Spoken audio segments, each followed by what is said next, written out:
Every country's economy relies on infrastructure of all types to support agriculture, manufacturing, and every other sector. Without trains to move shipments and without dams to keep floodwaters at bay, things could go bad quickly. Of course, there are always forces at work disrupting that infrastructure, and in the Netherlands, those forces are beavers.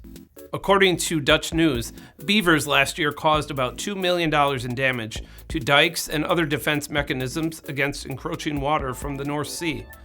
The semiaquatic rodents have also dug out the land beneath train tracks in parts of the country, upending railway operations. Dutch officials have thrown lots of money at the problems and even resorted to culling the beaver population, but nevertheless, the beaver bill for damages could be even higher in 2022.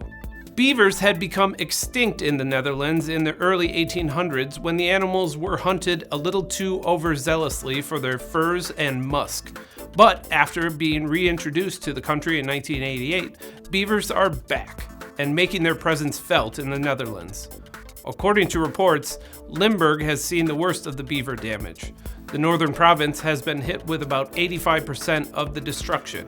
Of course, being as busy as they are, beavers have also caused infrastructure issues in other parts of the globe.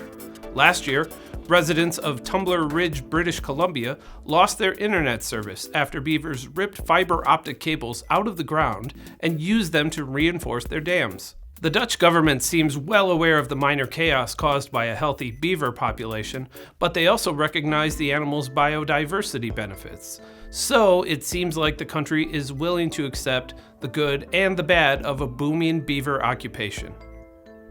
I'm Ben Munson, and this is IEN Now.